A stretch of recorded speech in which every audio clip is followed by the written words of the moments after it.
What's going on, Next Gen fam? Welcome back to Mentor Momentum, the live edition. We're here again this week with another incredible guest. But before I even get into it, drop your comments in the chat. Let us know what you're thinking about, what you want us to ask. I am so pumped for such an energizing session today. It's about to be a blast. So I'll let you guys get acclimated. I'll intro her. We'll get right into it. So without further ado, we're welcoming an all-time guest. She is the Senior VP/GM and founder of P&G Ventures. As a 30-year veteran of Procter & Gamble, she has worked on global brands like Olay and Vicks, brands we all know and interact with daily. Additionally, she's continued to flex up those entrepreneur muscles beyond leading just brands and into actually founding P&G Ventures, a startup studio within Procter & Gamble. So we have so much to talk about. I got to bring her to the stage. Leigh Radford, thank you so much for joining us on Mentor Momentum.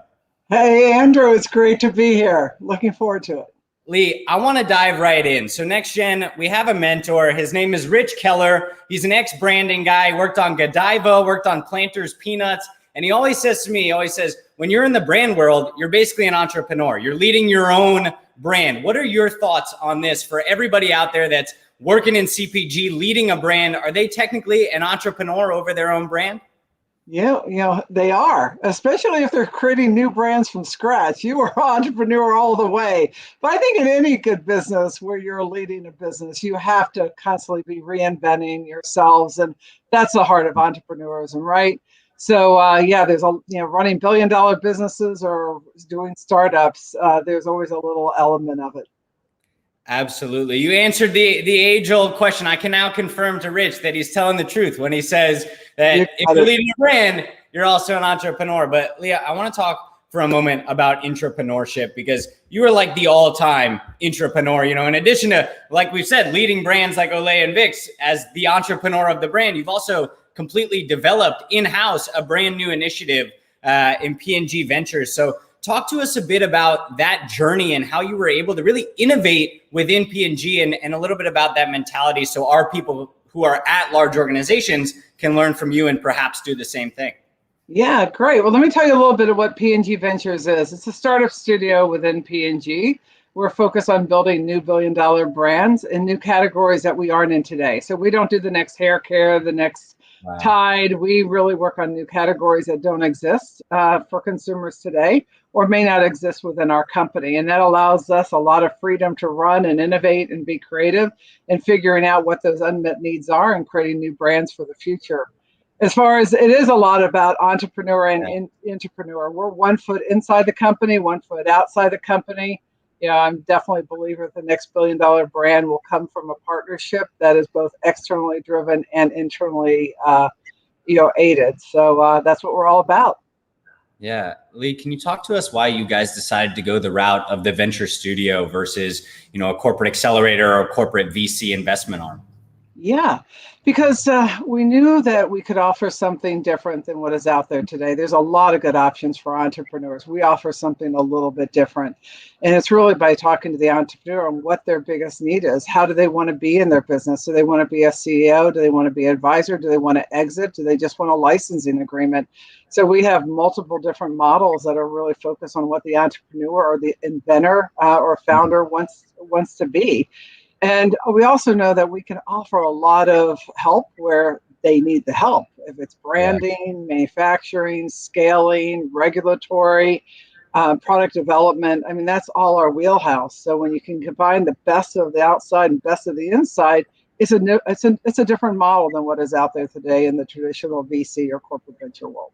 Yeah, it's so fascinating to me as I was researching and learning about everything that you guys are spearheading. We've dealt with tons of corporate accelerators, VC arms, and I'm like, wow, you guys are really kind of smack in the middle. And I think you do something so interesting, which is you're not just pulling people from the inside to innovate, which, sometimes a typical venture studio might of saying, all right, who can we bring in from our org to develop, like you were saying in the beginning, the next hair product. But you guys are really taking it a step beyond to try and find what does not exist in the world right now. How were you able as a company to be so innovative and forward thinking? And what was maybe the founding process of P&G Ventures like?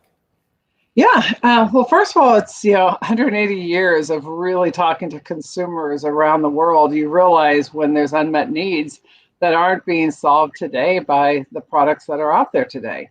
And when you continue to see that pattern come up, if it's in China or if it's in Belgium or if it's in the US, you realize that there's a problem to solve. And that's what we're all about ever since, we first started with, Ivory soap, many years ago. And that's really why we always knew that we needed to be innovative in the type of categories that we create to solve the world's consumers. P&G Ventures was really solved on that need. We have some great big billion-dollar businesses that are just growing beautifully and continuing to, making sure they're not being disruptive and staying ahead of the innovation curve, and they do great. But we also know there's a lot of little things out there that are starting to emerge, and it's really understanding where the puck's going. So my team really focuses on not 5 years out, 10 years out, of what are those major trends that are impacting the world's consumers, not only what they're buying, how they're buying, and who's buying. And then we really understand what those needs are, and we create new brands to fit those needs. Yeah, and I love you guys are investing in stuff that I think, most people on the surface would be like, that doesn't seem like, P&G's main bread and butter right now. Talk to us a bit. You're investing in wellness, sleep, femtech, all of these different industries. How do you see that, and your team see that fitting into, as you were saying, that 5 to 10 year plan? Yeah, there's really no surprise. I mean, just living through the pandemic as we've had, the real refocus on health and wellness is real and critical, and it's never going to go back. Consumers are never going to go back to that, what they knew before, because the world is just a different place. So we really focus on, what those big unmet needs are, where there may not be technology to solve the problem. We talked about sleep, before the show. I mean, that's a huge one. I mean, no one is really out there with technologies that really can make a difference. And it's not just the technologies, it's a holistic community and everything that goes with it. So we try to look at brands not only from the physical product, but also the community and the emotional well-being of the consumer that goes around it. So yeah, we're seeing a lot of big trends. The other biggest, big trend is an active aging. And that was really very truthful coming out of the pandemic, where, consumers want to stay at home. They want to age gracefully in the comfort of their home. But that is an industry that is very institutionalized. There is really not consumer products focused on helping consumers stay in their homes longer. So those are just two examples where, the innovation space is huge. And we're looking for, inventors and entrepreneurs to join us to solve these big issues globally. Absolutely. And spaces that are so fascinating to me, as I was researching sleep, and I was like, wait, it's not just the 8 hours that my parents told me. Like, I got to have sleep consistency. I got to, make sure that I'm winding down at night. I got to worry about my HRV. And I've fully started to grow and amass this knowledge. And I think you guys are such at the pinnacle of what's going to likely be a revolution, which is so exciting. How has, and you were touching on it a bit, COVID somewhat impacted the way you guys are thinking about your categories and where you're investing? Yeah. And it's really, so those examples I gave you, but, COVID has changed consumers' mindset from how they're going to age, how they look at health and wellness, how they clean their homes. I mean, we have, definitely seen more people are spending more time in the home. And, I really highly doubt it will ever go back to the amount of office work. It will always be a hybrid. And, P&G is looking at that as well. How do we really meet the needs of that flexible workforce and the needs of the workforce to deliver that? So that means they're in their homes longer. They're seeing more bugs. They're seeing more dirt. They're trying to get a cleaner home, but a healthier home. One of our big spaces is non-toxic home. And that's an interesting one, because there's a lot of times to get, real good clean, you come with trade-offs. So sometimes you want a natural product, but a lot of the products don't work. And that's where innovation happens, is where you see those big trade-offs where they want something that may be natural, but they want the efficacy of what really works. And that's the type of area we're pretty good at. Yeah, I've heard you describe it as like finding those cracks within the ecosystem that you can fill. And it seems, at least in the clean home, it's like, you're right. You do have products that are clean and good for the home and good for you, but might not kill all of the bacteria. And then you have the highly chemical, products. So finding that middle ground, that crack, if you will, it seems like is your guys' bread and butter. You got it. You got it. Before we move on, I want to pick your brain about some consumer side stuff, but I got to ask, I mean, we know that P&G has been in your family for years. You're a veteran, but your dad also worked at P&G. What is one learning that you have from the early days of him coming home from P&G, and how, I'm sure, I mean, so much change, but one thing that you can pull out from those days to where you guys are at now? Yeah, you've done your research. Yeah, my father worked at P&G for 32 years, and he was different. He was in the manufacturing side, but he was part of the startup team for Pringles. So that is a brand new category. You know, when we came out with the newfangled potato chip, when all the alternatives were in the bags. But that was using technology that focused off of our diaper business and paper technologies that allowed us to think about the Pringles manufacturing. That's where innovation comes from. But what I saw every day with my father coming home is a joy for his job and a great company. And that is one of those values that I was fortunate to see, growing up, and fortunate enough to live. And, as I bring up my own family, it is really fortunate. Very few companies, last to 180 years, and it normally takes great people with great values delivering great products to the consumers. And it is just so great to be a legacy of my father and continue to carry on, that work. That is so cool to see, thinking about a snack that I grew up with every single day, and your dad's in the ground floor making it happen, making it come to life. And now you're here laying the foundation for products that we don't even know are going to be here, 10, 20 years from now. Such a cool legacy you guys have built. I want to ask you, you talk a lot about customer need and using broad trends to understand where customer behavior is going. For our entrepreneurs that are thinking about creating new products, how can they use this mindset and mentality of wrapping their mind around customer behavior to better inform the innovation that they're creating? Yeah. It's great. You said the key word is behavior. It's sometimes very hard for consumers to tell you what they need, but if you watch them, you'll see the compensating behaviors. And that's where those opportunities, like, why are they doing that? It's because there's not something that solves that solution. So just really listening, but also watching. I spend a lot of time in consumers' homes. My organization spends a lot of time in consumers' homes. We talk to these consumers. We have many, many panels. We, continue to iterate to make sure those needs are being met. But, the biggest thing is they don't tell you. It's one that if you don't know what you necessarily, need, you don't know. And so, following that behavior and watching and listening is a way you find those opportunities. Yeah, it's like the Henry, Ford saying of if you ask people what they wanted, they would have said they wanted a faster horse, not a car. And therefore, observing, how do you guys think about this, for our entrepreneurs who might not have the tried and true legacy brand, the budget, how can they go into ecosystems and start observing customer behavior? Yeah, we do a lot of that lean, even within a big company. We're very lean in our approach. And that is going out where the consumers are, asking a lot of questions, being curious, making the connections. I sometimes feel the best, innovators and entrepreneurs are ones that see connections that other people don't see, and driving, different, from different categories or different affiliations. But you can do that on the streets. You can do that, through your friends. It's just, be curious and ask a lot of questions, and, keep laddering to the next question. So you really dig into those consumer insights that never come to the top, but they're definitely in there the further you dig. Yeah, absolutely. I want to talk about entrepreneurs for a second, right? Obviously, you and your team interface with so many incredible entrepreneurs. What are maybe some of the best things you're seeing people doing, not in the sense of product, but in the sense of how they're coming to you guys and what they're saying and how they're pitching, versus maybe some of the pain points or pitfalls where you're like, if only the entrepreneur could do this? Yeah. Well, first of all, I have to say, this has been the biggest gift in my career, to be able to be interfacing with entrepreneurs.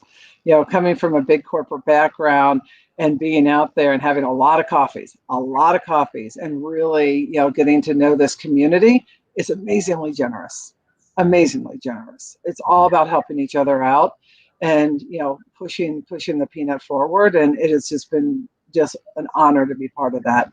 And what I'm seeing is, again, this level of curiosity to solve problems that, are existing in today's world, and not taking no for an answer, and not looking at the barriers, but the opportunities, and being agile and figuring it out. It's just this passion drives, performance. This passion drives entrepreneurism. And that's what I see. I just love the agility and the determination that entrepreneurs have to figure out the problem despite maybe not having the resources, and they just never stop. And where are they perhaps coming up short in your mind? You're like, if only you could just say this or do this. From your seat, what are you seeing and thinking about? The biggest area where I see them coming up short is the long-term vision for the brands. Because I focus on brands that are going to become billion-dollar potential and that are going to be around 50 years. I mean, big brands. Yeah. And the biggest issue on big brands is they have a point of difference. They have IP, they have protection, they have a moat. It's very different when you're selling in a direct-to-consumer environment where you're not being compared on price day to day, or you don't have a private label store brand coming up right next to you 3 months after you launch. But when you start scaling, and everyone will eventually need to scale in more traditional retail, not everyone, but majority, you need to make sure that your technologies and your brand is ownable and protected. So you don't have knockoffs, and that your superiority to the products that you're offering is noticeable to the consumer and protected to the consumer. That's how you build billion-dollar brands. And that is one where we help, because sometimes it's really hard to take that chemistry or that technology to a way to protect yourselves. So that's when we find this great agility and these amazing ideas of entrepreneurs. And we work with them and say, okay, how do we protect it? How do we build a moat around it? So then we can scale it and continue to grow it. Leigh, you just dropped like a complete knowledge bomb, the silver bullet right there. You're saying it so casually, but you're like, here's the formula to build a billion-dollar brand. But it's so true. When we've worked with our brand advisor at NextGen, it's the same thing. It comes back to the same thing where it's, hey, if you're not going to stand for something or have a bigger meaning, anybody can come in and do what you do and figure out how to do something similar enough. And I think not enough entrepreneurs likely, and you're saying as well, are thinking about this. They're like, okay, I just got to get the product. The brand can come later once like I have enough people or the MVP is on the market. But it's almost like if you can do it in tandem, it gives you, like you're saying, that moat around your business. Yeah, exactly. And the bigger you get, the more important it is. And so that one leads to the other. Absolutely. What can you talk a bit about on the brand side, some of the learnings that you've had from working within different brands at P&G? How were obviously some of the incredible brands you worked at, Olay, Vicks, how were they able to create such a strong brand, and what lessons can our people learn when they're thinking about wanting to replicate some of that? Yeah. I think the first one is trust. Most of the brands that we have are consumers. They're the most trusted brands out there. And trust means you're telling the truth. You do what you say what you do. You deliver propositions that are noticeably different and better to the consumer. And they miss you when there's, they don't have access to you. And so I think it starts with trust. If the trust of the Vicks, shield globally, that's one of the world's biggest trust marks. And so then that allows you to innovate underneath it because they know it's coming from a company that they can trust. And that's critical, especially when you're trying to drive innovation or, trying to get additional scale. And Olay is the same thing. These are brands that have been around a long time, but it's building that trust and that trademark and that brand and, really keeping it really protected and nurtured. Those entrepreneurs, those brand managers that are managing those brands know what they have and know what their stewardship is to protect those brands going forward. Yeah. And what's so cool, you guys do it at like both levels, which is like you have the individual brands. And then, I'm sitting here remembering the P&G Olympics commercials that like made me cry, the "We're here for you, moms," like commercials from, I feel like it might've been 2014, 2012 at this point. But how do you guys as a company have such the foresight to have all the brands align with like the parent vision as well? Yeah, it's a great question, and we follow a very, we have a PVPs, our principal values and purposes, that it's on the back of everyone's badge, and that's standing what we are, and it's about trust and honesty and delivering high quality propositions for the consumers, but also taking care of the employees. I couldn't be more proud of what P&G has done during this whole pandemic and taking care of employees first and communities and the consumers. Yeah. And that's what holds up in time, right? And so those commercials that you cry out, there's more coming. So get ready for the next round of Olympics. But it all ties into, we really do care about the consumer. Most of those consumers are moms, and we are there to support them not only in the brands that they purchase, but the bigger issues that they face every day. And it's fun to be part of that type of organization that really lives what they say. Speaking of employees, and I want to talk a bit about leading teams and maybe some insights you have for how you keep your team motivated and striving towards one goal together, and having everybody, it's almost like everybody on your team has to also be entrepreneurial as they're thinking about finding new innovation. How are you motivating them and keeping them tied towards the North Star that you guys are striving for? Okay, you're going to think I'm crazy, but it's going to come back to the same word that just is kind of like just permeating through this interview is trust. I trust my folks that are going to make the right decisions. I bring in very, experienced, mature managers that have this creativity to take risks, and I trust them to take risks. And they have to take risks. They have to step out of the comfort zone, especially in our job. And it's more about looking externally than internally, and driving those connections, but having that common vision that we can make this happen and we can do things differently. It's a lot about having the ability to cut through trees when they're getting in the way, and just driving that same passion that we talked about with the entrepreneurs. But that's really what we do, is creating that culture of can do and attitude and passion to do what's right. But also I have a very mature team that literally they know what risks they can take, and they go off and make it happen. Wow. I mean, hey, if we can sum up the interview in one word and everybody can be like, the only thing we need people to know is trust, that's a win to me. But I think it's such a fascinating, obviously as entrepreneurs are building out founding teams, it's something we talk about a lot. How do you, put enough trust in people with, it's almost like your baby. You invented the idea, and now you're slowly going from, all right, I'm doing all the work, to now being able to give away the work and have other people build alongside you. Do you find, as you guys are bringing on new innovators, entrepreneurs, that some people are sometimes struggling with that, being able to let you guys in and help? Not really. I think it goes to that generosity that is in this attitude of true entrepreneurs. I think the ones that we see that really are, set themselves apart are those that can ask for help and listen. Because it's all about driving connections, right? We talked about those connection points. And the only way you can drive connections is to open your mind to different ideas and pull them together in a way that makes sense in your own mind to create what you want to create. But anyone who shuts that off are shutting off a lot of the innovation sources that's going to make their business great. So no, I don't see that at all internally, and I definitely don't see it externally. And but those people that really have it, they set themselves apart. I love that. We have a question from the audience on this topic, which is, when you're not just thinking about your current team, but when you're thinking about finding and hiring high integrity people, what techniques are you using? What are you thinking about when you got to go back out to market and hire? Or are you even potentially bringing in directly from P&G's ecosystem currently? We currently bring in from mainly within P&G, and then we partner externally. So that doesn't mean we don't bring people in. We actually just have a couple new hires that we just brought in that had amazing expertise that I just couldn't find internally.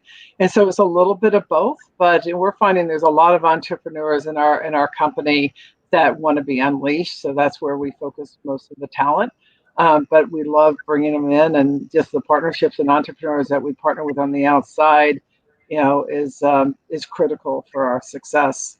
Yeah. You asked the question, how do you know? How do you know that type of, that person that you're looking to hire?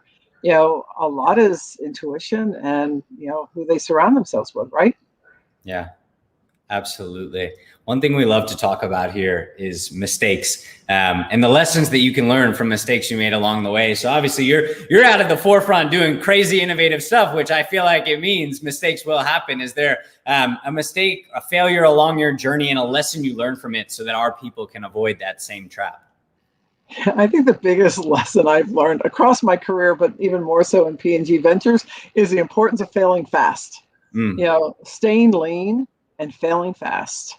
I think there's always a challenge with a lot of determined individuals that they can always find the way. They can always find the way, and they're so passionate to find it. And sometimes you just have to let go because the data is telling you something different.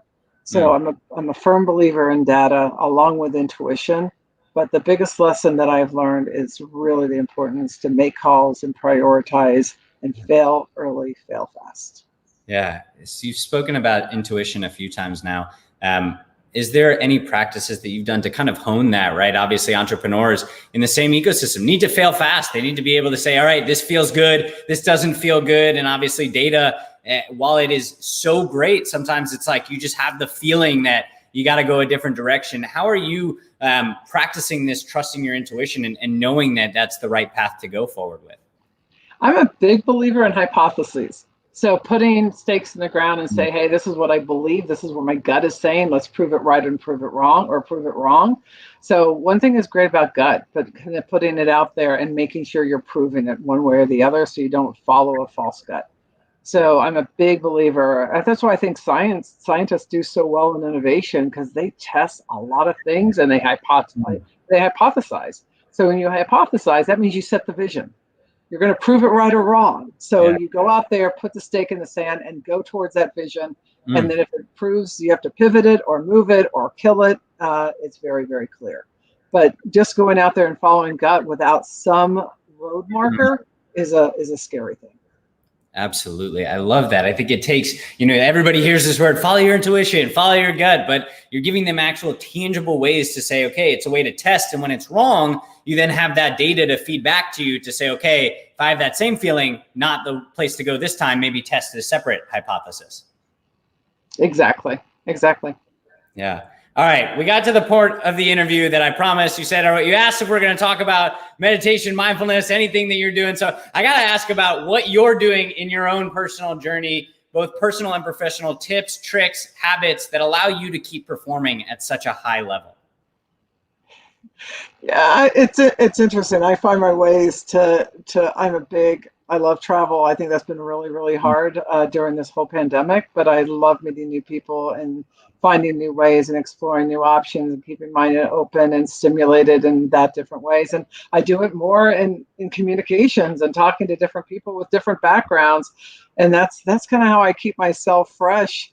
And then at the other time is taking the time to kick back and enjoy my family and my boys, and never taking for granted the little moments that mean a lot. Thank you, Leigh, for sharing that. And somehow we've made it close to the end of our time today. But before we end, I love to end with this one question. If you were looking back now, knowing everything you know, thinking about 20-year-old version of Leigh coming out of school, joining that first job in the airline industry, what is maybe one piece of advice you would give to that version of yourself?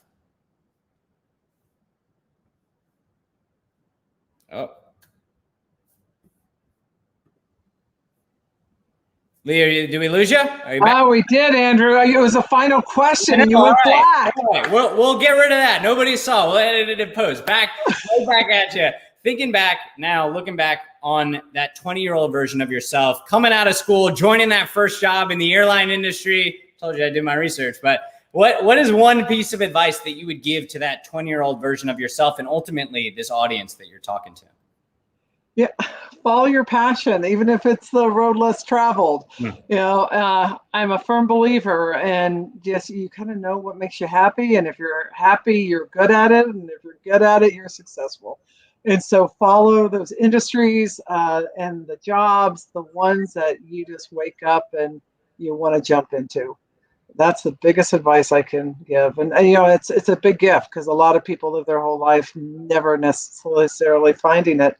But if you have it, follow it. Leigh, thank you so much for everything that you've shared here today. It has been absolutely incredible. I got to go back and rewatch this one because you dropped secrets on how to build a $1 billion brand. So for everybody watching, go back, enjoy this episode again. Leigh, thank you so much for joining us on Mentor Momentum with NGHQ.